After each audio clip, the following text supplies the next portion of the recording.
Hello, bass family, and welcome to Everything Bass. I was just playing a little bit of today's chart that we're going to use for the 7-day Jazz Bass Real Book Challenge or workout. I don't like challenge. I like the idea of workout. So you'll notice maybe if you've been following along with all the series, the one thing that might be obvious to you is today I picked the tempo up. In fact, the set of assignments for this chart are pretty much the same as from my last chart. Because we can, just because we do it once doesn't mean we're done. And review, take the same exercises through additional charts, and you're going to get more out of it. And you're going to cover new chords. And again, just exponentially grow your bass playing abilities like you'll probably have never imagined. One of the challenges we can do when we're keeping all the exercises the same is increase tempo. And in some cases, decrease tempo. Very slow tempos can be challenging in their own rights. So today we have the chart Autumn Leaves. And again, if you're a Patreon subscriber, just go to my Patreon account. The link is in the description of the video below. And find the post that is for this video. I try to use the same, unless I have some kind of brain malfunction, I try to use the same title on the video as I do on the post so you can find them easy. But you'll be able to download the chart, and the chart has the melody written out. And it also has all the workout suggestions. Because I know sometimes when you're watching a video, it seems good, and then you go to practice, you might forget a step or forget something. So being a subscriber to Patreon has the benefit of you downloading these takeaways where you can actually put them into your music practice binder and work on them. So yeah, let's just kind of go through it. First thing is listen to Autumn Leaves multiple times. Now I'm going to add a little bit something here. Autumn Leaves is absolutely one of the most popular jazz standards out there. And although, I don't gig a lot in the jazz genre, every time I do, it seems like we play Autumn Leaves. And of course, every school I've been associated with, we use this chart because it really is a great comprehensive chart. It covers a lot of the primary chords and has a phenomenal melody. So what I'm going to say is doing a little going beyond as we've done in the past is listen to multiple versions of the song. It is so popular that so many different musicians and bands have done their interpretation of it. I think it'd be helpful in this case to start listening that way. Listen to different interpretations. Listen to what players have done to it. So yeah, do that. Don't have your bass in your hands. Be able to really focus, close your eyes, listen to the melody, listen to how people are soloing over it, listen to what the bass player does as people are soloing, how the bass player approaches the construction of their line. So let's just go through quickly. I'm going to grab the sheet here. And again, this is the example of the sheet you can get from the Patreon page. So once you've listened to the Autumn Leaves multiple times, you should have the melody in your head. In fact, again, one step farther is start like humming along or whistling along to the melody. Get it really ingrained into you before you even pick up your bass. So you really there'll be no surprises. Now, then we want to, of course, memorize and analyze the melody. And we've talked about this before real quickly. Analyzing means that we take the notes of the melody and look at the chord that they go along with. If you look at the very beginning, taking away the melody has these approach notes. So we're starting on the C. The chord is an A minor. So we hold that for 5 beats. The four beats in the measure that's that the A minor starts with, and then the first beat of the next measure. So here's some cool things we can already get by analyzing this. So he starts on C. The chord is an A minor. So he's starting on the C over A minor. Very cool. Listen to that. Really catch what that is. Now, as the chord, the progression moves on, it goes to a D7 chord. But for the first beat of that measure, you're still playing the C. Now, why does it work? Well, if you look at the arpeggio, D7 arpeggio, you have D, F sharp, A, C. That's a very simplistic use of common tone, the common tone application, which is you play a note that's associated with this chord, and if it is in the chord tones of the next chord, you can sustain it. And that's kind of a cool sound to be able to have that one note tie those two chords together. So in this melody, you hold the minor third of A minor until it becomes actually the minor 7 of D7. Then you play a D, and you play an E. Now he's playing a little bit of a scalar idea, because he's starting on D, the tonic, plays the major second, plays the major third, and then he's on to the next chord. Now this chord is a G7, the melody goes to a B. So right there, what's cool is he's playing the major third of G major. Here's the tonic G, there's the major third, so he gets that sound. So he started with the third of A minor, held it so it became the minor 7 of dominant 7 chord, did a scalar walk up, D, E, F sharp, just walking up the D major, we can say D major, but it's probably D mixolydian, D, E, F sharp, goes to B, starts on the third of G. So he's starting these sustained notes, or he's playing as these sustained notes, the thirds, and he gets this very cool sound.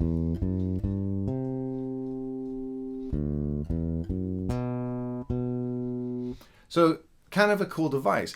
That kind of analysis, and that's as much as I'm doing for you, because I think the value, and it's the reason why every school I've ever been associated with, every private instructor I took, they want you to do the work because it's valuable. If I was to give it to you and hand it to you and say, here, I did all the analysis like I did in Unit 1, you only get a little bit out of it. When you can have those aha moments and sit there and figure out, oh, hey, this note is a such and such related to it. And believe me, on some melodies, you're not going to be able to, it might not be a chord tone that you're playing, might not be a scale tone. Sometimes there's these chromatic passing tones that they're using, or a leading tone to get in, to really strongly draw your ear and create tension and release. So do the rest. Now, I'll make this, promise to you if you're my Patreon subscribers, as you've gone through the analysis, and what you could do is just print out the page and then write under each note what the interval is against the chord that's being played. And then you can, direct message me through Patreon, and I can check it out and make sure it's okay. I totally am into doing that. So we really diagnosed the melody, and I love this melody, actually. I think this melody is very cool and has been quoted in other melodies. So it's definitely influential. So next, you're going to practice walking the bass line using just triads. This is always a good start, especially if it's a song that's new. Being able to just kind of identify where all the triads are and be able to get to them. So doing some simple root 3-5-3. Just play, so we're starting on A minor. You can play root, minor third, perfect fifth, back to the minor third. D7, root, major third, perfect fifth, major third. G major 7, root 3, C. F sharp diminished. B7, E minor. Again, I'm always going to hopefully give you suggestions to take it a little bit farther. First of all, do that with no metronome or no play along track. Just do it. Just figure out where the roots are. This is also going to have the collateral benefit of teaching your fingerboard better. But then try to find other ways. Like I started on this A minor. What if I start down here on this A minor? What if I start way up here and I play on this A minor and just trying to find different ways all over the fingerboard. And what's actually going to happen too, not only are you going to learn your fingerboard better, but you're going to train your ear. Your ear's going to really recognize triad sounds and against the chords. So number 3, pretty simple. Number 4, you kind of know what I'm going with it. I'm going to add the 7th on it. So we got A minor 7, root 3-5, 7, D7, G major 7, C major 7, F sharp half diminished, B dominant 7, E minor 7. Now, what I did in all my demos, I'm doing just the A section, just the first 2 lines, 2.5 lines. But you can obviously do it through the whole chart. I'm just trying to save video time, lesson time. I've made the commitment to keep these somewhat short so you guys can get the idea and get to your music stand. So that's why I'm not doing the entire changes. Okay. Then practice walking a bass line using scales. Now, this is a really interesting one because there's a lot of, I did a video on which minor scale should I use for minor chords because there's a lot of minor scales. And you're going to have your preferences. One thing, if you're unsure of which scale to use, look at the notes of the melody. Sometimes they'll actually outline the scale and you can play the same scale. Again, this is all really dependent on you knowing your intervals and how to analyze something. If you don't, go back to my series called Understanding Intervals. There's 6 videos. They're short. I promise you they're easy. Really understand what an interval is that we're talking about. And then when you do these kind of analysis to kind of be your own teacher, you'll be able to prosper pretty well. You could just use for the A minor, A Dorian, D7, D Mixolydian, G major, G Ionian. You could use C Lydian, which is is diatonic, F sharp Locrian, B Mixolydian, and then E Aeolian. These are just, I just threw those out. You could also use just pentatonics until you get to the diminished chord, and then you'll have to deal with that. So yeah, start using scale ideas. And as you kind of are going to see, I'm going to say the same thing over and over again because hopefully it'll stick with you. No metronome. Just figure out, let's say if I'm using Dorian, I might go root, octave, minor 7, major 6, you know, who knows, to the dominant, D dominant, so I'll use Mixolydian, so I might go to the root, to the second, to the root, 7, you know, so I'm playing around with just navigating the scale different ways. You also, this kind of goes more to a melody idea, but you can take the scale tones, the scales, and play eighth notes. So you're going to play 8 notes per measure. And just play up the scale from root to octave.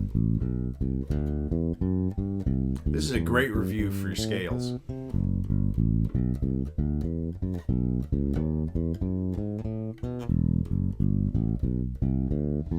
So that's a very good little addendum we can add to this. Number 6, playing a constant 8th note melody using just chord tones, resolving to the chord tone of the next measure. Definitely turn off the metronome. Don't use a play along track initially. Test yourself later with it. But it's I like to go higher in the neck for this.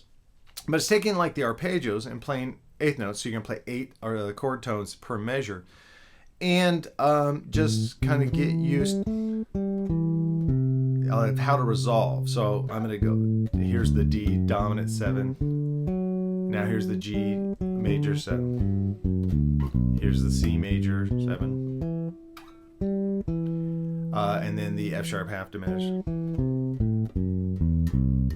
to the B7. E minor 7.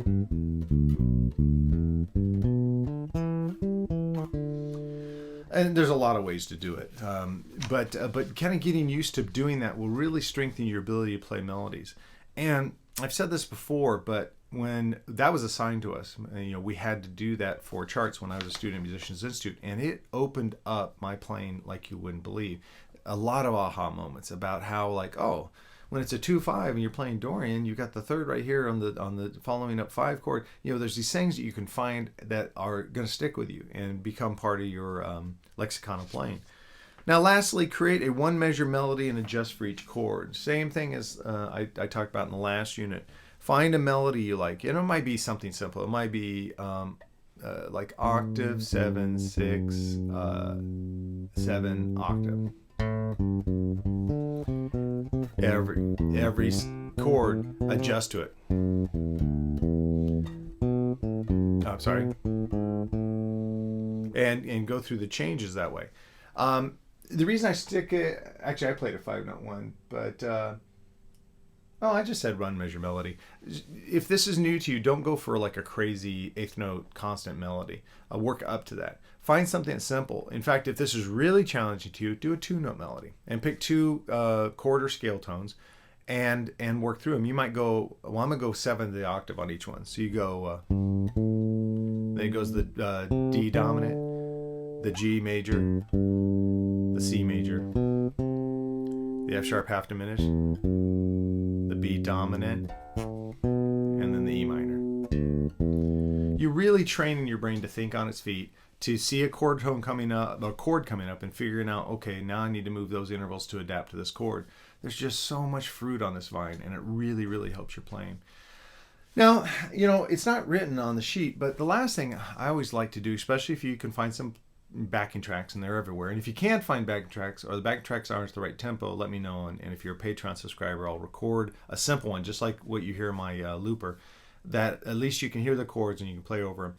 But the last thing is just freely improvise. Just have it play and just do whatever you want to do and try to incorporate ideas, but let it naturally flow.